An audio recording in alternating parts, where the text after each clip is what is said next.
আসসালামু আলাইকুম। কি অবস্থা সবার? কেমন আছেন? আশা করছি সবাই ভালো আছেন। আলহামদুলিল্লাহ, আপনাদের সকলের দোয়া আমিও ভালো আছি।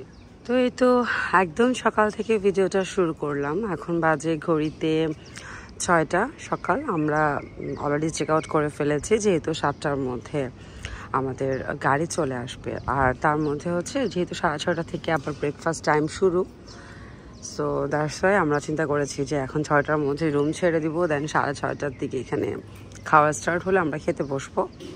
আবার ঠিক 7টার দিকে গাড়ি চলে আসলে আমরা এয়ারপোর্টের উদ্দেশ্যে রওনা দিব, যেহেতু ফুকেটের আমরা যে রিসর্টটাতে আছি সেখান থেকে এয়ারপোর্টের দূরত্ব 1 ঘন্টা একটু বেশি। তো সব কিছু মিলিয়ে এই জন্য ঠিক 7টার দিকে আমাদের মুভ হতে হবে, যেহেতু আমাদের আমার প্লেন ছাড়বে হচ্ছে 10:15 আর 10:20 এরকম। তো এই ছিল মোটামুটি ফুকেটের জার্নি শেষ করে চলে যাব। খুবই খারাপ লাগছে। খুব সুন্দর একটা সময় পার করেছি আমরা এই 2 দিন। এখন বাকি আরও 3-4 দিন ব্যাংককে থেকে তারপর হয়তো বা মুভ করব, এই আর কি। তবে আমার কাছে মনে হয় ফুকেটে একটু বেশি দিন নিয়ে আসা উচিত, যেহেতু আমাদের হাতে টাইম কম ছিল। আমার মেয়ের অলরেডি স্কুল ওপেন, এই অবস্থাতে আমরা এসে পড়েছি।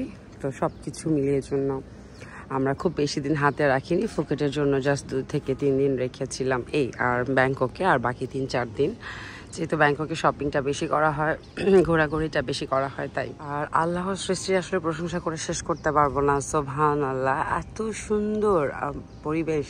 আর ফুকেটে একটা জিনিস দেখলাম, এই গরম, এই বৃষ্টি, মানে বৃষ্টির আসলে কোনো ঠিক ঠিকানা নেই, এবং মানে আপনি বুঝবেনই না যে জাস্ট উইদিন 1 সেকেন্ডের মধ্যে বৃষ্টি নামবে। 1 সেকেন্ড আগেও আপনি বুঝবেন না যে এখন আসলে বৃষ্টিটা নামবে। সো এই হচ্ছে ফুকেটের অবস্থা। তবে যাক, আমরা ওভাবে বৃষ্টি পাইনি, শুধু একদিনই বৃষ্টি পেয়েছিলাম। তবে মানে কপালটা ভালো ছিল যে ডে ট্যুরের দিন আসলে আমরা বৃষ্টি পাইনি। আর এই রিসর্টটা নিয়ে যদি বলতে হয়, মোটামুটি বেশ ভালো লেগেছে আমাদের কাছে রিসর্টটা। আন্দামান রিসর্ট। আমি কিন্তু নামটা দেখিয়ে দিয়েছি এবং রুমের ডিটেলস তো দেখিয়ে দিয়েছি। সো এছাড়া এই পাশে পুলের সাইডে উপরের দিকে যে রুমগুলো দেখতে পাচ্ছেন, এই রুমগুলো একটু এক্সক্লুসিভ, মেবি 30 আপ ক্রস করে, মানে 30,000 টাকা ক্রস করে পার ডে। সো আপনাদের যাদের অ্যাবিলিটি আছে তারা এটাতে থাকতে পারেন। আমার কাছে মনে হয়েছে যে মিড রেঞ্জের মধ্যে আমরা যে রুমটা নিয়েছি একদম পারফেক্ট এই রুমটার। তবে এই রুমটার একটা বাজে দিক ছিল, মানে এই যে পুরো রিসর্টটার একটা বাজে দিক ছিল, সেটা হচ্ছে ওরা রিসর্টে কোনো টুথপেস্ট দেয় না বা ব্রাশ দেয় না কমপ্লিমেন্টারি, যেটা সাধারণত আমরা সব রিসর্টে পেয়ে থাকি। বাট এই রিসর্টে আসলে এই জিনিসগুলো আমরা পাইনি। সো সব কিছু মিলে আসলে আমি হাঁটছিলাম, তাই একই সিনারিও বারবার দেখানো হচ্ছে আপনাদেরকে। সো হাঁটতে হাঁটতে কথা বলছিলাম, এই আর কি। তো যেটা বলছিলাম, ওদের খারাপ দিক আমাদের কাছে এটা লেগেছে যে আসলে ওরা কোনো প্রকার টুথপেস্ট বা ব্রাশ দিচ্ছে না। তারপর টুকিটাকি আরও 1-2টা জিনিস আছে যেটা আমাদের কাছে ভালো লাগেনি। বাট ওভারঅলি থাকার জন্য, ঘুমানোর জন্য প্লেসটা বেস্ট বলতে পারি।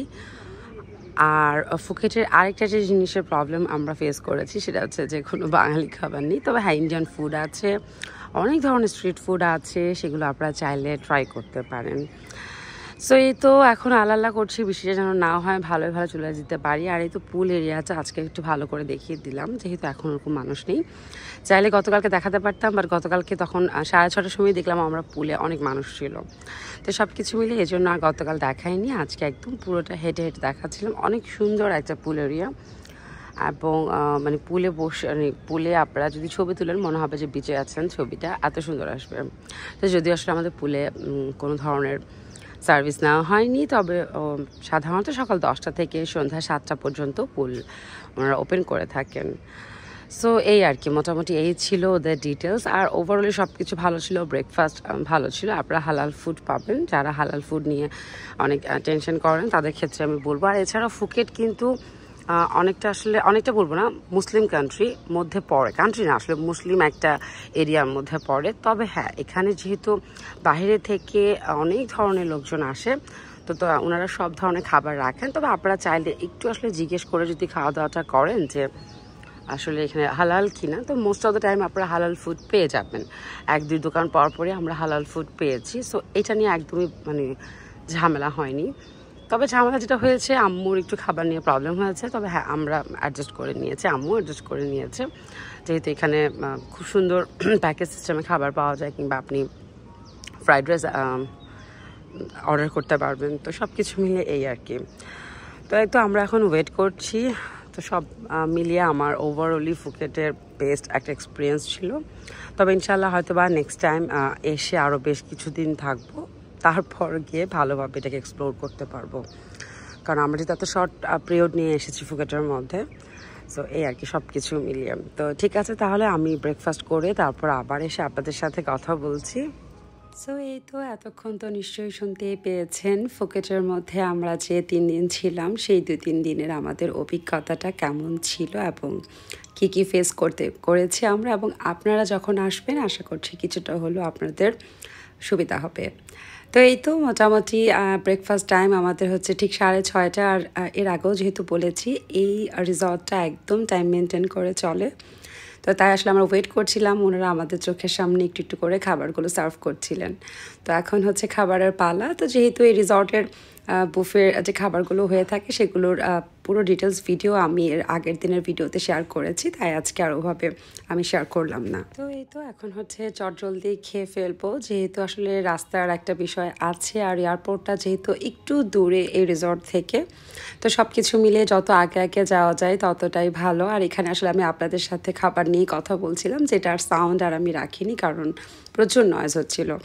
তো এখন হচ্ছে আমরা এই তো রুম থেকে বের হয়ে গিয়েছি, যদিও এখানে বাগি থাকে, একটু পরপরই গাড়িগুলো আসে আপনাকে এসে নিয়ে যাবে। তবে ইচ্ছে করে, যেহেতু আজকে শেষ দিন, তো তাই ভাবলাম পাহাড়ের উপর থেকে হাঁটি হাঁটি পাক করে নিচে নামি। আর যেহেতু এখনও ভোরবেলা রৌদ্র ওঠেনি, তো সত্যি বলছিলাম খুবই ভালো লাগছিল, ঠান্ডা একটা পরিবেশ ছিল। আর বরাবরের মতো গতকাল রাতেও যেহেতু বৃষ্টি হয়েছিল, তো সব কিছু মিলিয়ে পরিবেশটা বেশ ভালো ছিল।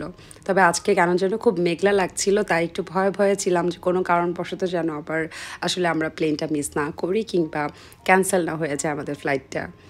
তো যাই হোক, আবারও বলছি, যারা আসলে ফ্যামিলি নিয়ে আসতে চান তাদের জন্য ওয়েলকাম। তবে আমার মনে হয় ফ্যামিলি নিয়ে আসলে মিনিমাম 4 দিন ফুকেটে স্টে করা উচিত। কারণ সাধারণত যখন আমরা ইয়াং মানুষরা আছি বা কাপলরা আসি, তখন যেটা হয়ে থাকে যে আমরা খুব এনার্জেটিক থাকি এবং সারাদিন চাইলে কিন্তু আমরা ঘুরতে পারি। সো সাথে যেহেতু মা ছিল, বাচ্চা ছিল, তাই আমরা একটু ব্রেক দিয়ে আমাদের ট্যুরটাকে সাজিয়েছিলাম। তো সব কিছু মিলে এই জন্যই বলবো যে ফ্যামিলি নিয়ে আসলে অবশ্যই 4 দিন মিনিমাম থাকা উচিত, তাহলে আপনি খুব সুন্দর করে সব কিছু ঘুরে আসতে পারবেন। সো এই তো আমরা সেলফ চেকিং করে এয়ারপোর্টে চলে এসেছিলাম, আর আপনাদের সাথে শেয়ার করছিলাম পানি যে ওয়ান টাইম ইউজ যে গ্লাসটা ছিল, এটার স্টাইলটা আমাদের সাধারণত কিন্তু গ্লাস স্টাইলে থাকে, তবে ওনাদের এখানে দেখলাম এরকম 3 কোণা স্টাইলের, তো তাই সেটাই শেয়ার করছিলাম। আর এই তো অলরেডি আকাশে উড়ে গিয়েছি, আর আকাশ থেকে আসলে বা পাখির চোখ থেকে ফুকেটটা দেখতে খুবই সুন্দর লাগছিল। তো ভাবলাম আমিও শেষবারের মতো দেখিনি এবং আপনাদের সাথেও ফুকেটের সৌন্দর্যটা শেয়ার করি। আর সত্যি বলছি, মনটা খুব খারাপ ছিল, কেন যেন খুব ইচ্ছে করছিল আরও কয়েকটা দিন থাকতে পারলে হয়তো বা ভালো হতো।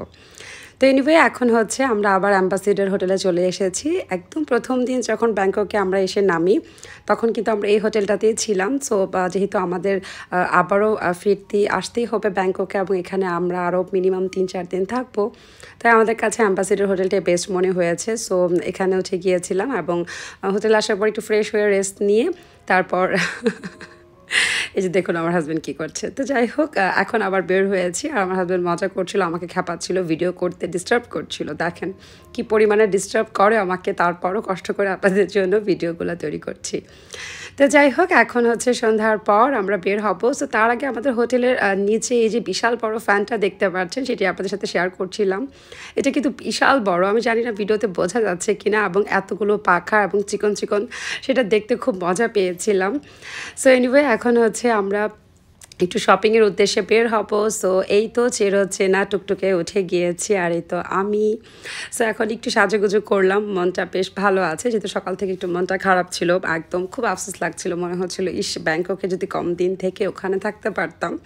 তবে যখন ব্যাংককে চলে এসেছি, আসার পরে মনে হচ্ছিল যে না, ঠিকই আছে, অথবা আরও কয়েকটা দিন যদি ব্যাংককেও বাড়িয়ে থাকতে পারতাম। আসলে এই প্লেসগুলো এতটা হ্যাপিনিং, আপনার কাছে মনে হবে যে আপনি যতদিনই থাকুন না কেন, এটা খুব কমই হয়ে যাবে। সো এই তো আমরা এখন সেন্ট্রাল ওয়ার্ল্ড যে শপিং মলটা আছে সেটাই চলে এসেছি, এবং এটা কিন্তু বিশাল বড়।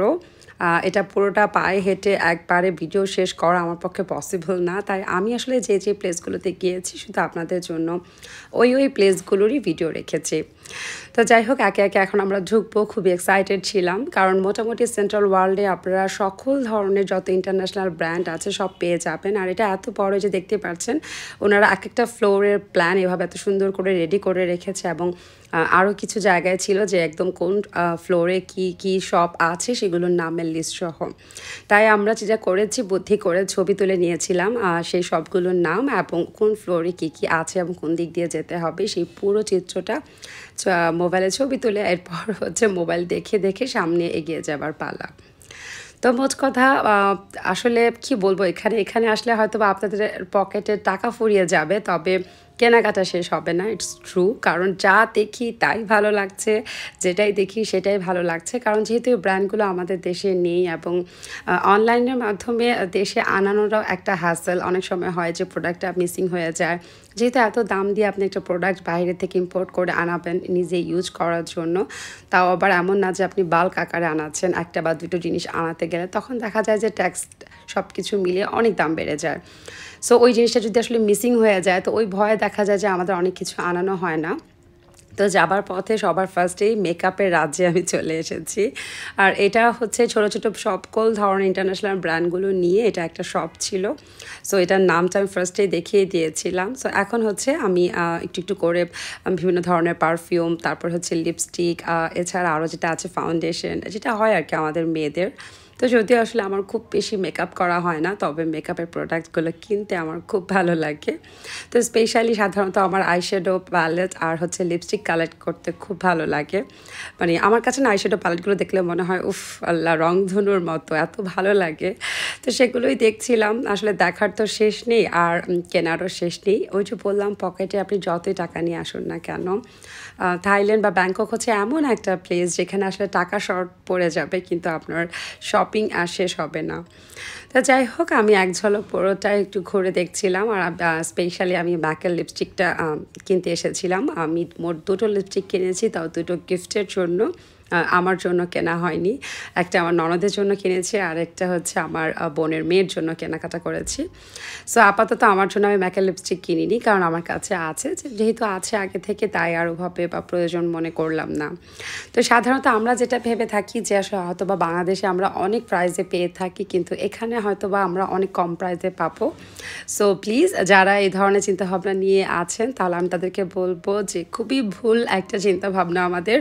কারণ আমার কাছে মনে হয়েছে বা অনেক কিছুই আছে যেটা আমাদের দেশে আমরা আরও কম প্রাইসে পেয়ে থাকি, কিন্তু এখানে আরও অনেক বেশি প্রাইসে আমরা পাচ্ছি।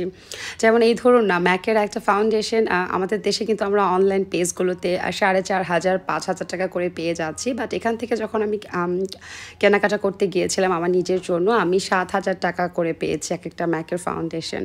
সো এই ডিফারেন্সেসটা কেন আমি ঠিক জানি না।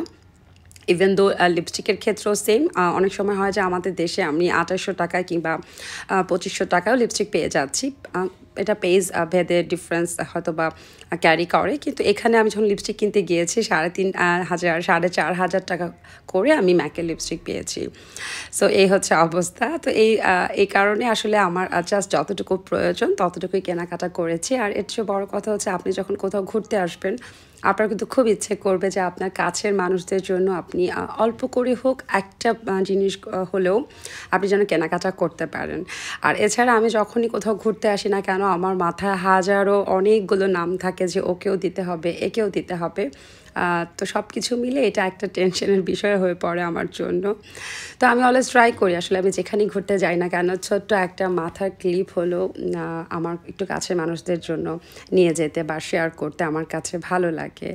সো এই আর কি। তো যাই হোক, সামনে আমরা গ্যাসের যে শোরুমটা ছিল সেটাতে দেখলাম, দেখার পরে হচ্ছে আমি এটার ভেতরে ঢুকেছিলাম, বাট তখন আসলে ওইভাবে ভিডিও করিনি কারণ অনেক ধরনের ট্যুরিস্ট এখানে ছিল। আর এই তো আমাদের ফেভারিট প্লেস হচ্ছে যেটা কফি খাওয়ার জন্য, সেটাও পেয়ে গেলাম। সো ওখান থেকে একটা কফি নিয়ে, স্টারবাকস থেকে কফি নিয়ে এখন এই পাশে চলে এসেছি। এই সাইডে আরেকটা রেস্টুরেন্ট ছিল, ওইটা থেকে ক্রোসেন্ট নিলাম, কারণ এটার ক্রোসেন্টটা না সত্যি অনেক মজার ছিল। তো এই তো মোটামুটি টুকটাক শপিং শেষ করে আমরা আবার আমাদের হোটেলে ব্যাক করি। আমাদের হোটেলের নিচেই যেহেতু বাঙালি ফুড আছে আর প্রায় 4 দিনের মতো হয়ে গেছে বাংলা ফুড খাই না। সো আজকে বাংলা খাবার খাবো, একদম দেশীয় স্টাইলের ভাত, ডাল, মাছ, মাংস। এটার লোভ সামলাতে পারছিলাম না। আর যত আসলে যাই বলি না কেন, আমরা যেহেতু বাঙালি, আমাদের মুখে না বাংলা খাবার ছাড়া বা বলতে পারেন আমার প্রচণ্ড ক্রেভিং হয়। 2-3 দিন যাওয়ার পরে আমার কাছে মনে হয় আমি ভাত খাই না কেন, ডাল খাই না কেন। সো এই হচ্ছে আমার অবস্থা। যেহেতু আগে শেয়ার করেছি ফুকেটে একদমই বাংলা খাবার পাইনি আমরা, তো ইন্ডিয়ান খাবার ছিল, অনেক মজার ছিল, কিন্তু তারপরও বাঙালি যে একটা ফ্লেভার সেটা তো ছিল না। তো তাই সব কিছু মিলে এখন খেতে বসেছি। আর খাবার সার্ভ করতে করতে এই ফাঁকে ছোট একটা রিকোয়েস্ট হলো আপনাদের কাছে, যারা এখনও আমার চ্যানেলটি সাবস্ক্রাইব করেননি কিংবা আজকে নতুন ভিজিট করছেন, প্লিজ আমার চ্যানেলটি সাবস্ক্রাইব করবেন আর ভিডিওতে লাইক দিয়ে আমাকে সাপোর্ট করবেন, কারণ আপনার একটি লাইক হয়তো বা আমার এই ভিডিওটি আরও কয়েকজনের কাছে পৌঁছে দিতে হেল্প করবে। আর কমেন্ট সেকশন তো রইলো আপনাদের সাথে গল্প করার জন্য। আমার খুবই ভালো লাগে যখন আমার প্রিয় কিছু আপুরা আমাকে কমেন্টস করেন, সো আমি তাদের সাথে কথা বলতে পারি, কমিউনিকেট করতে পারি, এটা আমার কাছে খুবই ভালো লাগে। তো যাই হোক, খাবারের মধ্যে অলরেডি আমরা যেহেতু এটা সি ফুড কী বলে এটাকে, ফ্রাইড রাইস নিয়েছিলাম, তো তাই এটার মধ্যে আমরা অক্টোপাস পেয়েছি, কালামারি পেয়েছি, তো সেটাই আপনাদের সাথে শেয়ার করছিলাম। আর ওই যে বললাম যে খাবারে খুব ক্রেভিং উঠছিল বাংলা খাবারের, সো আমি স্পেশালি আর আম্মু ভাইয়া আমরা বাংলা খাবার খেয়েছি। আর আমার মেয়ের জন্য আসলে ওই ফ্রাইড রাইসটা নেওয়া হয়েছিল, সেই সাথে রসমালাই আর ম্যাঙ্গো স্টিকি রাইস, যেটা অসাধারণ, বারবারই বলছি। তো ঠিক আছে, আজকের মতো তাহলে বিদায় নিয়ে ইনশাআল্লাহ দেখা হবে নেক্সট ভিডিওতে। সেই পর্যন্ত সবাই ভালো থাকবেন। আল্লাহ হাফেজ।